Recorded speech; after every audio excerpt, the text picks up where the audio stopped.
बड़े बड़े जंगी जहाज थे, सत्य की ताकत से उसको परास्त कर दिया और 15 अगस्त 1947 को इस देश को आजादी मिल गई। आज यह बात मैं आपके सामने क्यों कह रहा हूं? आज फिर एक तकनीक की ताकत लेकर के कोई आया है जिसका नाम दिया गया है सोशल मीडिया। बताइए, नाम है सोशल मीडिया और काम इसका सबसे ज्यादा अनसोशल है, सबसे ज्यादा अनसोशल है। अनसोशल कैसे है? घर में अगर कोई बर्थडे पार्टी हो रही हो तो देखिएगा कि 4 लोग मोबाइल लेकर के ना ऐसे कोना में मुंह घुमाए रहता है। यह हमको सोशल नहीं बना रहा है, यह हमको अनसोशल बना रहा है।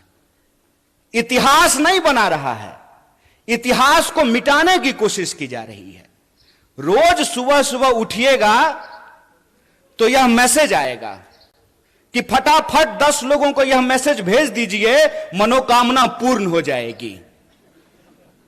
पलट करके पूछ लीजिए ना, हम कौन सा इंसान हैं, 9वां की 10वां?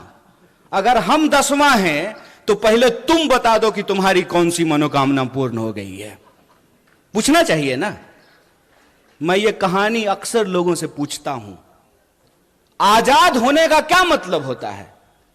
आजाद भारत में हम आजाद नागरिक हैं, आजाद होने का क्या मतलब होता है?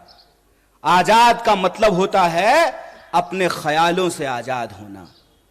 आजाद का मतलब होता है सत्य को परख करके झूठ और सच का फर्क करना। आजाद का मतलब होता है कि महिलाएं जो बैठी हुई हैं साड़ी पहन करके, उनका भी वोट एक है, और यहां जो कुर्सी सजाए हुए हैं आमदार, इसमें से हो जाएंगे कोई खासदार, उनका भी वोट एक है। बोलिए, है कि नहीं है? आजाद होने का मतलब यह होता है कि हम भी अपराध करेंगे तो हमारे ऊपर भी वही कानून लागू होगा, और इस देश का कोई मंत्री भी अपराध करेगा तो उसके ऊपर भी वही कानून लागू होना चाहिए। आजाद होने का मतलब होता है कि अगर सत्य है हमारे पास तो हम सत्य की ताकत पर सत्ता से सवाल कर सकते हैं। आजाद होने का मतलब होता है खुली हवा में सांस लेना, अपने देश के लिए, समाज के लिए अपने कर्तव्य को पूरा करना, और राज्य और सरकार का यह कर्तव्य है कि वह नागरिक की जरूरतों को पूरा करे। यह होता है आजाद होने का मतलब। हमको पता भी नहीं चल रहा है कैसे धीरे धीरे स्नेह स्नेह हमारी आजादी हमसे छीनने की कोशिश की जा रही है, और हमारी जो सोचने की क्षमता है। ऐसे ही आप पुनर्जागरण की धरती के लोग नहीं हैं। आप इसलिए पुनर्जागरण की धरती के लोग हैं क्योंकि आपकी मिट्टी से संत तुकाराम पैदा हुए। इसीलिए आप पुनर्जागरण की धरती हैं कि आपकी मिट्टी से सावित्रीबाई फुले और ज्योतिबा फुले पैदा हुए। इसीलिए आप पुनर्जागरण की भूमि है कि आपकी मिट्टी पे डॉक्टर बाबा साहब भीमराव अंबेडकर ने उसको अपनी कर्म भूमि बनाने का काम किया। आप इसलिए पुनर्जागरण की भूमि है कि स्वतंत्रता आंदोलन की कोई भी धारा हो, चाहे क्रांतिकारी धारा हो या उदारवादी धारा हो, तमाम तरह के सपूतों को आपकी मिट्टी ने पैदा किया है।